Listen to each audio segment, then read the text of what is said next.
नमो भगवते वासुदेवाय।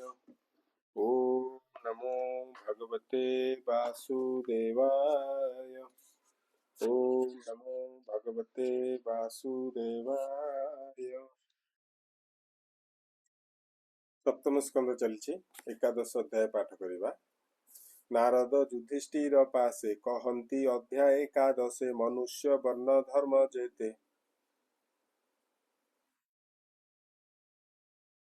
जे चारि वर्ण ए जगते। दश अध्याय महामुनि कहिले भक्ति ज्ञान बेनी। पांच अध्याय पुणी एबे कर्म जोग कुसे कहिबे। श्री शुक उवाच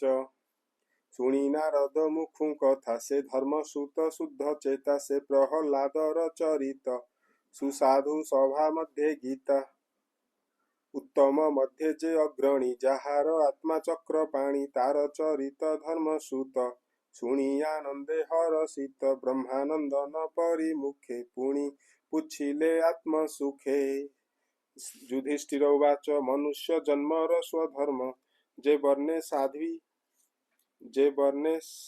जे वा कर्म ईश्वर वाक्ये धर्म साधी जे वा आश्रमे जे वा विधि कर्म संपादी जन मध्ये अन्ते पसंती कृष्ण पादे एहा शुणिबी इच्छा मोर हे मुनि मोते दया कर।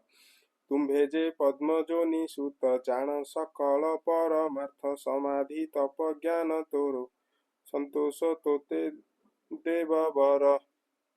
संतोष तोते वेदवर जे विप्र नारायण पर किय बा तार अगोचर करुणावंत शांत देहे जे बा अछंती तुम्भ प्राय से गुप्त धर्म को जानती जे धर्म अन्ये न जानती केवल दया सिंधु धीर अशेष ज्ञान र ईश्वर एमंते राजा भाव घेनी हसी कहन्ति ब्रह्म मुनि। नारद उवाच नमहि प्रभु नर हरि अजन्मा जन्म रूप धरि अशेष प्राणी पार हेतु प्रकाश कले धर्म सेतु से सनातन धर्म वाणी मु नारायण मुखु शुणी से अवतार आत्मा अंशे जन्म लभिले ब्रह्म वंशे।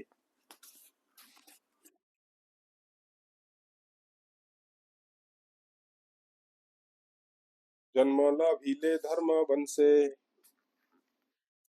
दक्ष कन्यार गर्भे धरी नर स्वरूपे अवतरी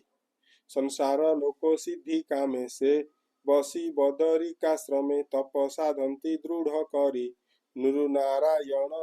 रूप धरी जे हरि सर्ववेदमये धर्मर मूल महाशये तार वचन श्रुति पथे जे प्राणी शुणे अविरते भक्ति संपादिता चरण आनंदे पसंती शरण सत्य शौच दया तप तितिक्षा सम दम कल्प अहिंसा ब्रह्मचर्य त्याग स्वाध्याय आजव विवेक संतोष समदुष्टि सेवा जेणे संतोष विप्रदेवा कर्मे निवृत्ति गाम्य धर्म मौन आत्मविचारिण हृदय निरोध दुष्ट मन ए प्राणी साधारण धर्म उत्तम अन्न करी भाग भूत अतिथि पूज आग आत्मा देवता बुद्धि करी ए भावे गृहे थिले तरी श्री कृष्ण नाम अनुक्षण स्मरण श्रवण कीर्तन सेवा पूजन दासपण सुसख्य आत्मनिवेदन परम धर्म ए प्रसिद्धि मनुष्य जन्म रे विधि त्रिंश लक्षण धर्म एहि जेणे संतोष भाव ग्राही अखिल संस्कार कारणे वेद अभ्यासी वे ब्राह्मणे ब्राह्मण आदि तीन वर्ण जजन दान अध्ययन जन्मादि क्रिया कर्म जेते चतुर आश्रम सहिते पठन आदि सट कर्म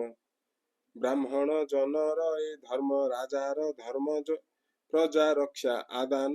विने पंच दीक्षा वाणिज्य कृषि गोरक्षण वैश्य जनर ए लक्षण शूद्र जनर द्विज सेवा जेणे संतोष सर्वदेवा जे धर्म श्रुति बाधे ताहा साधव निरापदे आपदे अन्य वर्ण कर्मे साधी वंचिव तिनी वर्णे विप्र जीवन वृत्ति अर्थे कृषि अथवा अजाचिते धान्य जाचंचा प्रतिदिन जे अबा वृत्ति संचोलन निसंचन वाणिज्य करिबा बंचिब नीचकु सेवा न करिब विप्र क्षत्रिय बेनी कर्ण वर्जिब निंद्य वृत्तिमान द्विज लक्षण तोते कही राजन सुन मन देई तपस उच्च समदम संतोष रज्जु क्षमा ज्ञान सदा अच्युत आत्मा सत्य विप्रलक्षण ए विहित तेजस उज्ज वीर्य धृति त्याग संयम सत्य क्षांति नित्य प्रसन्न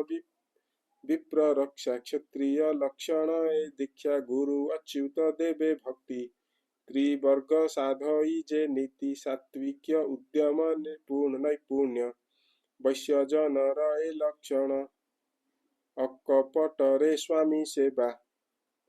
केबे हे चोरी न करिबा सत्य जे गोपिप्र रक्षण मंत्र विहीने यज्ञ कर्म साधी विनति शौच धर्म शूद्र जनर ए स्वकर्म एबे हो युधिष्ठिर सुन स्त्री जनर जे लक्षण स्वामीर चरण कमले सेविब मनर निश्चले स्वामीर बंधु थिबे जेते तांक तो शोण थिब नित्य पतिव्रतार ए लक्षण निगम वचने प्रमाण गृह मार्जन उपलेप मंडन सायंकाले दीप आत्ममंडन निरंतरे भूषण कज्वल सिंदूरे जे उच्च नीच कर्म करी विनये दमे स्वाध्वी नारी सर्वदा स्नेह सत्यशीले भजीव पति काले काले संतोष अलोभ सुदक्ष धर्मज्ञ प्रिय सत्य वाक्य सूचि सुस्निग्धे से आनंदे निरते सेवे स्वामी पादे सेवा करिब जंतु जने पर पुरुष पितृज्ञाने जे नारी हरि भावे नीति सेवा करई निज पति से नारी लक्ष्मी प्राय होई पतिर हस्ते हस्त देई पति संगते विष्णु लोके बसई आनंदे अशोके अंतज्य जातिर ए धर्म नियत कुलर से कर्म एमंत धर्म जुगे जुगे जानी सेवंती अनुरागे वेद दुष्टिरे विप्रजने धर्म कहंती साब अवधाने जे धर्मे इह पर लोके प्राणी तरंती आत्म सुखे सुवृत्ति भावे क्रिया घेनी जे धर्मे इह पर मानी वृत्तन्ति स्वकर्म करणे से नरे पशन्ति निर्गुणे निरते तप व्रत करी विष्णु मायारु जंती तरी निष्काम मार्गे जेबे भजे अंकुर जिन्हे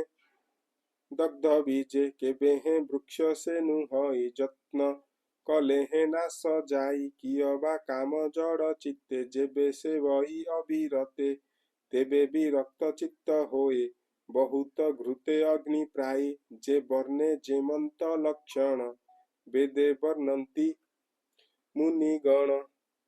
ता अधो ऊर्ध्वे जेबे देखी से वर्ण धर्मे ताकु लेखी एमंत धर्म अनुवादे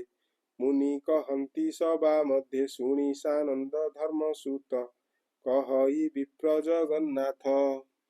इति श्रीमद्भागवते महापुराणे परमहंस संहितायां सप्तम स्कंदे युधिष्ठिर नारद संवादे सदाचार निर्णयो नाम एकादशो अध्यायः।